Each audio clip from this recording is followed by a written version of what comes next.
Hello my dear students, आप लोगों का हिंदी की इस क्लास में एक बार फिर से स्वागत है। मैं आप लोगों को बीए पार्ट फर्स्ट के सेकंड पेपर में और उसने कहा था कहानी की व्याख्या बता रही हूँ, महत्वपूर्ण गद्यांश पढ़ा रही हूँ। इस क्रम में हम लोग पढ़ चुके कि लप्टन साहब अचानक आते हैं और एक आदेश पारित करते हैं और सब लोग जाने को तैयार हो जाते हैं। 10 लोग बहुत मुश्किल से रुकते हैं। सूबेदार चले गए, मोधा सिंह भी जाने को तैयार था, सूबेदार का बेटा, लेकिन बीमार था, उसको जबरदस्ती रोका गया। लहना सिंह भी जाना चाहता था, लहना सिंह को जबरदस्ती जिम्मेदारी दी गई। उसके अलावा 9 और सैनिकों की रखवाली समझ लीजिए या जिम्मेदारी समझ लीजिए। वो चले गए तो अब लप्टन साहब ने सिगरेट सुलगाई सिगड़ी के पास मुंह करके।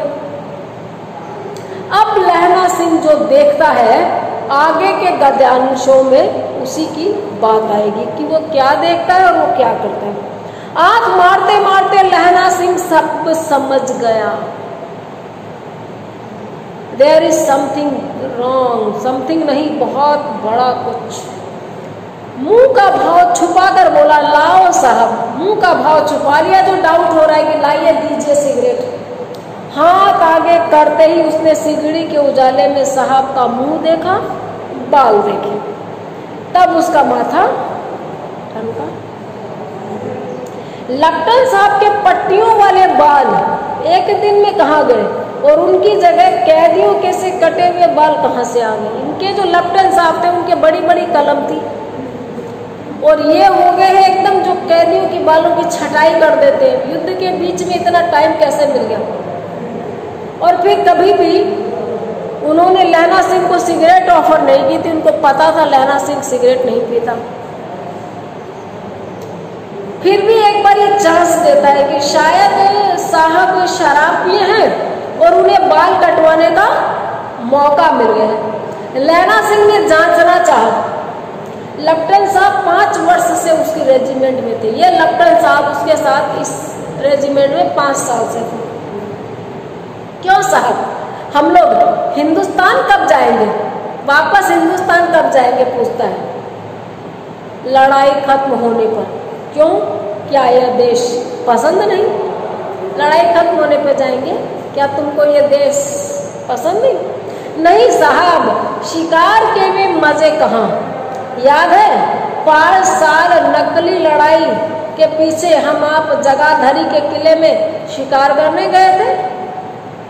हिंदी फिल्मों में डुप्लीकेट जब आता है तो सारी चीजें सीख कर आता है पहले वाले की। उसका चाल ढाल, उसकी आदतें, चाहे आपने डॉन मूवी देखी हो और भी कई मूवी है जिनमें किसी अच्छे लड़के की, बोल राधा बोल मूवी हो, किसी अच्छे लड़के की या किसी की भी नकल देख कर लेता है तो वो दूसरा उसके सारे के सारे राज जानने की कोशिश करता है, लेकिन फिर भी कोई ना कोई ऐसा निशान, कोई ना कोई ऐसा राज रह जाता है जिससे पता चल जाता है कि ये वो नहीं है, ये उसका बहुरूपिया है, ये डुप्लीकेट है, दोनों 2 लोग हैं।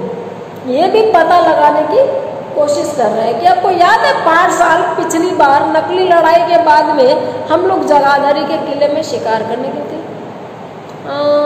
जैसे वो सोच रहा हूँ कि क्या जवाब। हाँ, वही जब आप खोते पर सवार थे और आपका खान सामा अब्दुल्ला रास्ते के एक मंदिर में जल चढ़ाने गया था।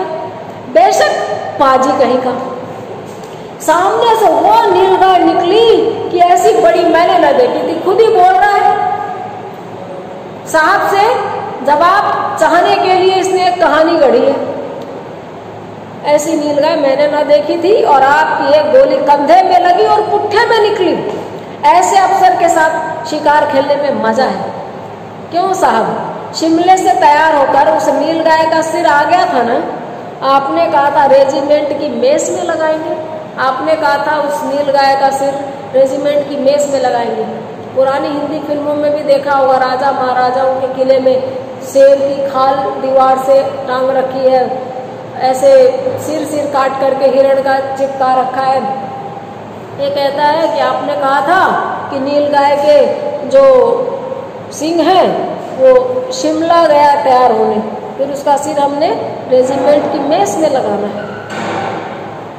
हाँ, पर मैंने वह विलायत भेज दिया। आ तो गया लेकिन मैंने विलायत भेज दिया। ऐसे बड़े बड़े सिंह 2-2 फुट के तो होंगे लगभग, आपको क्या लगता है? हाँ लहना सिंह 2 फुट 4 इंच के थे। तुमने सिगरेट नहीं पिया? सिगरेट पीते पीते बात कर रहे थे। पीता हूँ साहब, दिया सलाई ले आता हूँ, कहकर लहना सिंह खंदक में घुसा।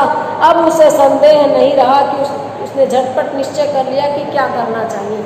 ठीक है पीता हूँ कह के दिया सलाई लेने खंदक में घुसा। खंदक से आराम से बात कर रहा था, निकल कर अंधेरे में किसी सोने वाले से टकरा गया। एक जना सो रहा था, उससे टकरा गया। कौन?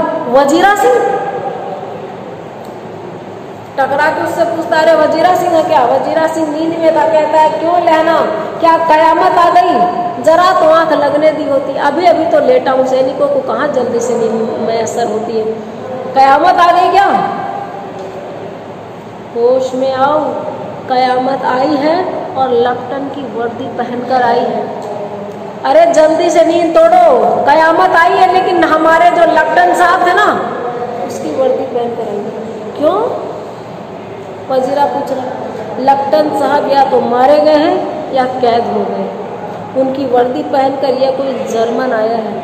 सूबेदार ने इसका मुंह नहीं देखा, मैंने देखा है और बातें की हैं। सोहदा साफ उर्दू बोलता है पर किताबी उर्दू, और मुझे पीने को सिगरेट दी। लेफ्टिनेंट साहब को जब ये हुक्म दे रहा था सूबेदार को, तो सूबेदार ने पहचाना नहीं, ध्यान से नहीं देखा।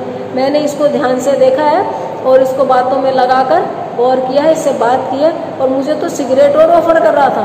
और उर्दू बोलता है, साफ साफ उर्दू में बात कर रहा है जैसे वो करते थे। लेकिन एक फर्क होता है, हिंदी में ही बहुत लोग बोलते हैं, लेकिन एक तो शुद्ध किताबी साहित्यिक बनावटी कृत्रिम और एक बोलचाल वाली। तत्सम तद्भव दोनों ही हिंदी ही कहलाएंगे। तो अब मारे गए, धावा है। सूबेदार कीचड़ में चक्कर काटते फिरेंगे और यहाँ खाई पर धावा होगा, उधर उधर खुले में धावा होगा। उठो, एक काम करो, पलटन के पैरों के निशान देखते देखते दौड़ जाओ, अभी बहुत दूर ना गए होंगे। सूबेदार से कहो कि एकदम लौट आए। खंदक की बात झूठी है, चलो जाओ, खंदक के पीछे से निकल जाओ, पत्ता तक न खड़के और देर मत करो। कहता है हम लोगों पे धावा होगा। इधर हम लोग बच गए 10 लोग, उधर हम पे तो बंद खाई में धावा होगा और उन पे खुले में होगा। वहाँ खाई वाली कोई बात नहीं है, वो चक्कर काटते फिरेंगे सबके साथ और उन पे अचानक हमला होगा। एक काम करो, अभी वो लोग ज़्यादा दूर नहीं गए, कीचड़ है, उनके पैरों के निशान देखते देखते और भागो, बहुत दूर नहीं गए होंगे। एकदम से लौटने को बोलो तुरंत कि खंदक की बात झूठी है और ये हुआ है, चले जाओ। और खंदक के पीछे की तरफ से जाना, आगे तो वो खड़ा है, और एकदम धीरे, इतनी धीरे कि पत्ता हिलने की भी आवाज़ नहीं आए। देर मत करो। अब इसको याद आता है कि सूबेदार ने हुक्म दिया था और सेना में तो हुक्म की तामील होती है। कहता हुक्म तो यह है कि आगे लहना बोलने नहीं देता, शब्द काट देता। हुक्म की ऐसी की तैसी, मेरा हुक्म जमादार लहना सिंह जो इस वक्त यहाँ सबसे बड़ा अफसर है उसका हुक्म है। मैं लेफ्टिनेंट साहब की खबर लेता हूँ। अभी उस हुक्म की ऐसी की तैसी जो वो दे कर गए, यहाँ अभी सबसे बड़ा मैं हूँ, जमादार लहना सिंह, मैं ये हुक्म दे रहा हूँ, जाओ और इसकी खबर मैं लेता हूँ। पर यहाँ तो तुम 8 ही हो, एक बीमार पड़ा है, एक को ये भेज रहा है, तुम तो 8 नहीं 10 लाख। एक एक अकालिया सिख 1.25 लाख के बराबर होता है। बहुत हौसला है, बहुत साहस है लहना सिंह में। कहता है हम 8 नहीं है 10 लाख। एक एक सिख को गुरु गोविंद सिंह ने 1.25 लाख के बराबर बताया था। चलो, लौटकर खाई के मुहाने पर लहना सिंह दीवार से चिपक के चुपचाप खड़ा हो गया। अंधेरा था, गुफा है, साफ साफ दिखता नहीं, ये भी पूरी कोशिश कर रहा देखने की। उसने देखा कि लेफ्टिनेंट साहब ने जेब से बेर के बराबर के छोटे छोटे 3 गोले निकाले। तीनों को जगह जगह खंदक की दीवारों में घुसेड़ दिया और तीनों में एक तार सा बांध दिया। चुपचाप मुआयना कर रहा, कर क्या रहे। तो लेफ्टिनेंट साहब ने 3 छोटे छोटे गोले निकाले, बारूद थे वो, गुफा को उड़ाने का विचार था उसका, और उनमें एक तार बांध के गुफा में अंदर डाल दिया। तार के आगे सूत की एक गुत्थी थी, गुच्छा सा, जिसे सिगड़ी के पास रख दिया सिगड़ी के पास। बाहर की तरफ जाकर खुद खाई से बाहर निकल गए, एक दिया सलाई जलाकर गुत्थी पर रखने डॉट आगे कार्रवाई नहीं हुई। डॉट का मतलब बात अधूरी रह गई। बिजली की तरह दोनों हाथ से उल्टी बंदूक को उठाकर लैला सिंह ने साहब की कोहनी पर तान कर दे मारा, खट्टाक से, जहां कोहनी जिससे वो उसको रख रहे थे, माचिस लगाने वाले थे। लैला सिंह ने कुंदा साहब की गर्दन पर मारा, पहले साहब की कोहनी पर, उल्टी बंदूक को मारा। धमाके के साथ साहब के हाथ से दिया सलाई गिर गई, साहब के हाथ से दिया सलाई गिर गई धमाके के साथ। लैला सिंह ने कुंदा साहब की गर्दन पर मारा और साहब 3 खट कहते हुए चित हो गए। ओ माय गॉड कहते हुए लैला सिंह ने तीनों गोले खंदक से बीने ढूंढ करके निकाले और भाग फेंके। साहब को घसीट कर सिगड़ी के पास लेटाया, जेबों की तलाशी ली, 3-4 लिफाफे और एक डायरी निकालकर उन्हें अपने जेब के हवाले किया। बढ़िया बढ़िया जो डायरी कागज लिखे हुए सूचनाएं मिली उनको अपनी जेब के हवाले कर दिया। थोड़ी देर में साहब की मूर्छा हटी। लैला सिंह हंसकर बोला, क्यों साहब, लेफ्टिनेंट साहब मिजाज कैसा है, क्या हाल है आपके? आज मैंने बहुत बातें सीखी। यह सीखा कि सिख सिगरेट पीते हैं, यह सीखा कि जगाधरी जिले में नील गायें होती हैं और उनके 2 फुट 4 इंच के सींग होते हैं। यह सीखा कि मुसलमान खानसामा मूर्तियों पर जल चढ़ाते हैं और लेफ्टिनेंट साहब खोटे पर चढ़ते हैं। सारी बातें इसने जो बोली थी और इसने इनकार किया नहीं, हाँ मिलाता रहा, तो बोला ये सारी सीखी। अब ये जर्मन था, इसको ये कल्चरल फेनोमेना ये सारी चीजें पता नहीं थी। अब एक सवाल पूछता है कि यह तो कहो ऐसी साफ उर्दू कहाँ से सीखाई, ये उर्दू इतनी बढ़िया।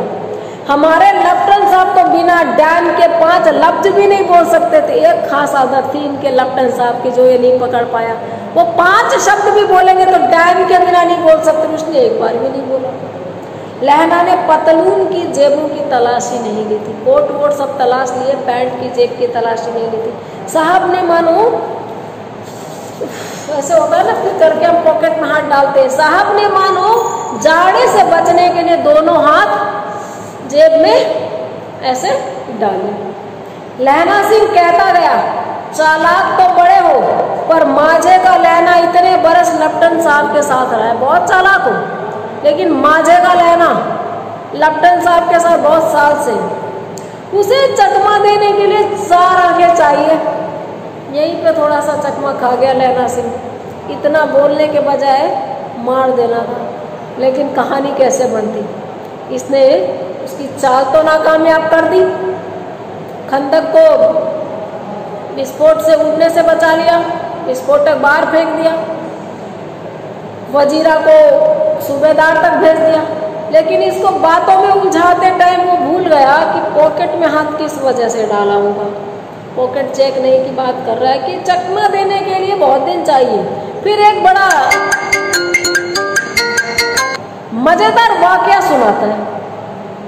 कहता है कि 3 महीने हुए, एक तुरक मौलवी मेरे गांव में आया था। 3 महीने पहले मेरे गांव में एक मौलवी आया था। चौधरी के बड़ के नीचे मांझा बिछा कर हुक्का पीता रहता था और कहता था कि जर्मन वाले बड़े पंडित हैं। औरतों के बच्चे होने के लिए ताबीज बांटता था और बच्चों को दवाई देता था। अभी एक वेब सीरीज आई है नई, आश्रम, राम रहीम और आशाराम जैसों की